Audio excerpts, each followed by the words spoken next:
Hey friends, welcome back. In today's episode, we're going to look at the lateral line of the body, the kinetic chain as depicted by Joseph Schwartz, and see how this relates to carpal tunnel. So some of these elements we've already covered, particularly kind of the lat, this tricep connection.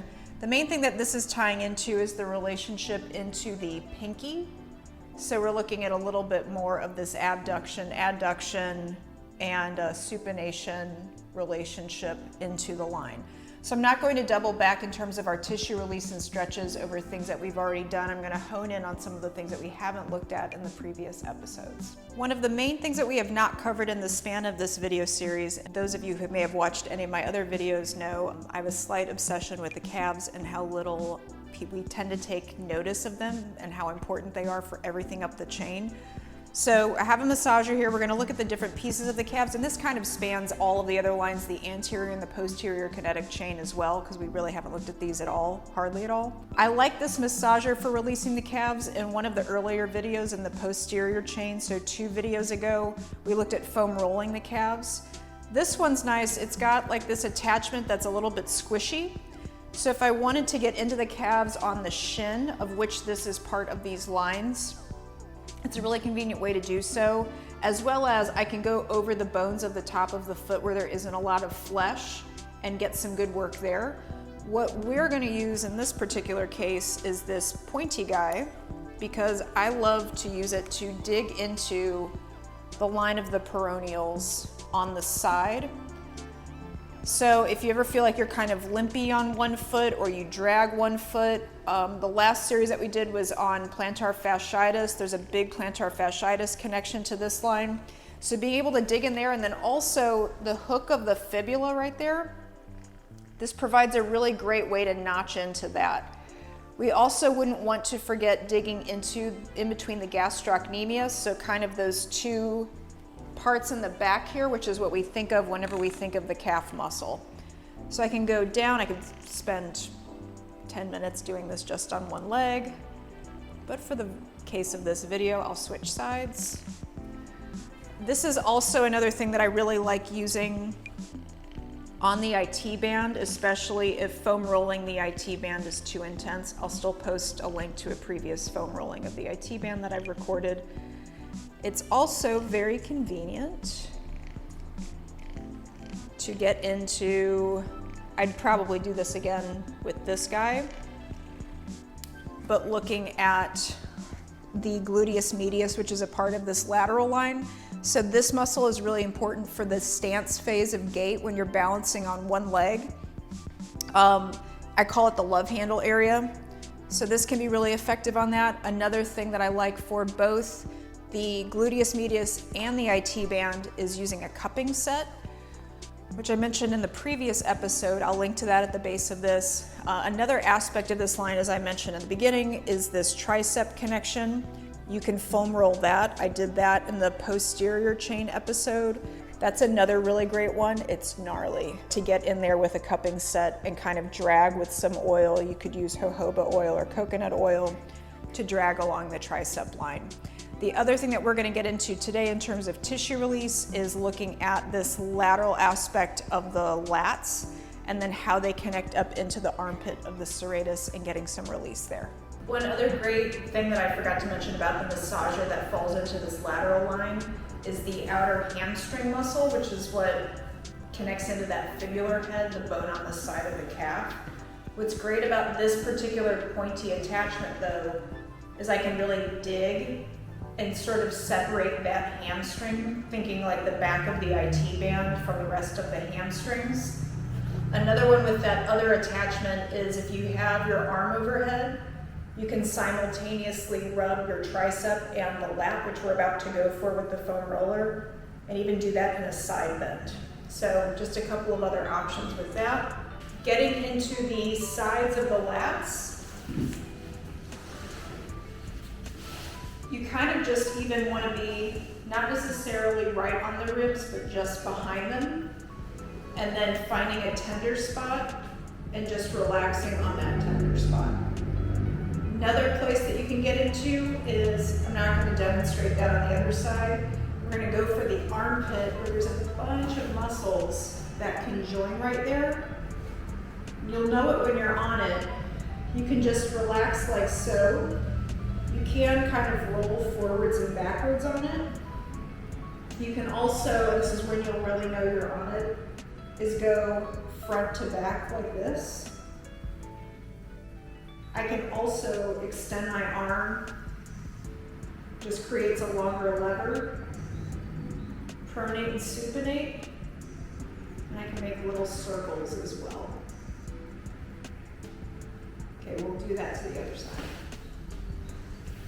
So I'm looking for my tender spot. There it is. I think of making a cross here. I'm going up and down. I'm opening and closing. You could also cup this juncture at the armpit, and another cool thing that I just tried for the first time is cupping the lats and then hanging from a pull-up bar. Epic. And then circles. And then circles. You could also, as a passive stretch, just lay over a yoga ball, like so. We're doing more of the massage portion, but we're about to enter into the stretch, so that would be a stretch option if you have one of those balls for this side of the body. For our last bit of manual therapy for the lateral line, we're going to look at the SCM, the jaw, and the ears, so where the lateral line comes into the neck. So for the SCM, you're going to take 2 fingers, you're going to side tilt, and then rotate. So I'm going up right where it meets the collarbone. Oh, tilt first, tilt. And rotate.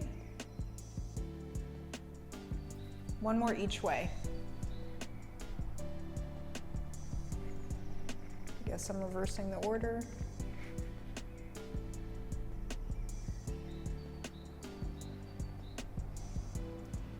And then just doing some gentle ear pulls. So it's kind of like you're trying to create Dumbo ears.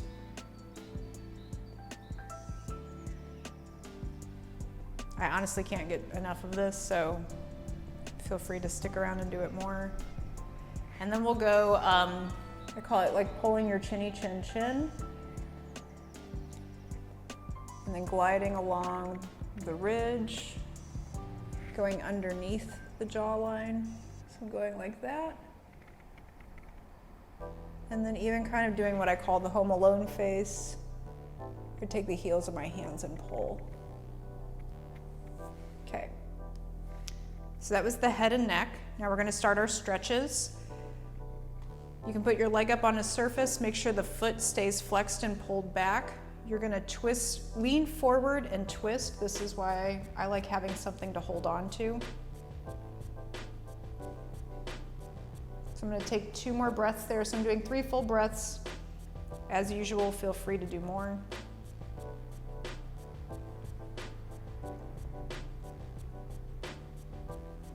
And then we'll hit up the other IT band.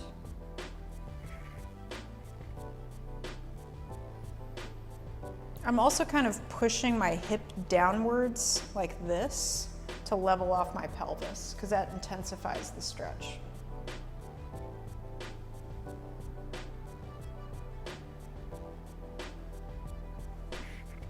Okay, similar idea to get a lateral line stretch. I mentioned earlier you could lay on a yoga ball and just go like so. What we're gonna do is we're gonna grab a wrist, curtsy, and side bend. Now if I had that massager, I could be massaging all along this as well. We'll do 3 full breaths here.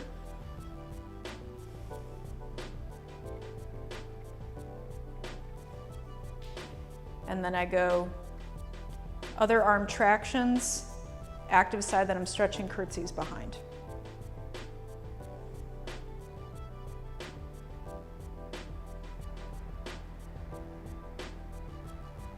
And then as your side loosens, you can traction further. And then last, for our last stretch on this side, I'm going to do a cat stretch. You could also think of it I guess kind of like child's pose in a way, but my rear end's up in the air. And I'm gonna slide my ribs to one side and take 3 full breaths.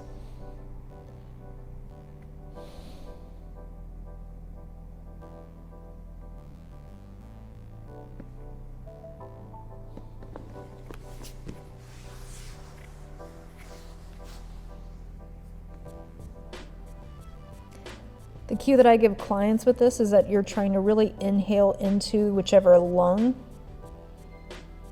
you're trying to stretch.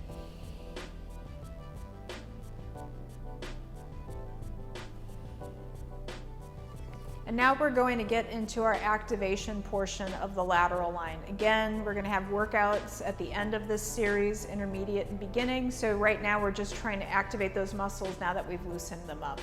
So first we're going to go for the abductors of the shoulders, meaning the muscles that move away. I have no shame in holding onto something as I do this, so I'm going to do them together for 5.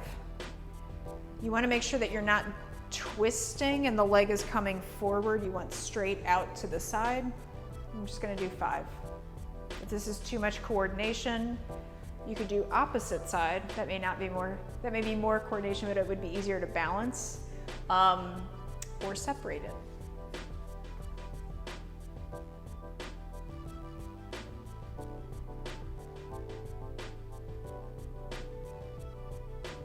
If you wanted a weight challenge here, you could add resistance, have a weight, you could have an ankle weight on the ankles. Next we'll go for the rotator cuff. So I'm holding on, let's go more here, and I'm gonna, what I call serve the platter. So I'm just trying to think of collarbone open, shoulder blades coming together, but I really think more so my shoulders are going broad. And then we'll take that into the wrist motion as well. So I'm pivoting pinkies away. And you want flat front of wrist. So you don't want any breaking in the wrist like this doing it.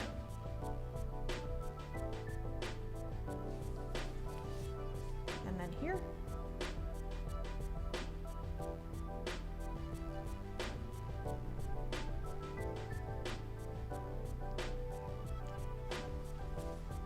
And then we'll look at activating the upper back. You could have a yoga block in between your hands. You don't have to have anything though.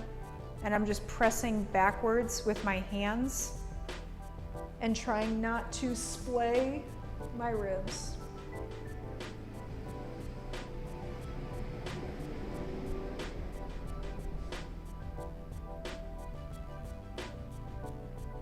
Okay, and our very last activation is going to be the lats with resistance. So I'm turning my arm in.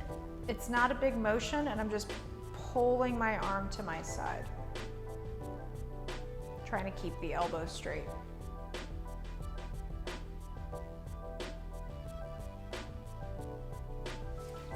If you're somebody who's dealing with wrist pain, but then you also have some shoulder tension issues or like frozen shoulder, definitely subscribe, because that's going to be the next series we're going to get into, and I'm going to get a lot more into shoulder mechanics. Great. Thank you for watching. Next episode, we will get into the emotional and energetic components that I've found over the years of why people have wrist and carpal tunnel pain. Thanks for watching.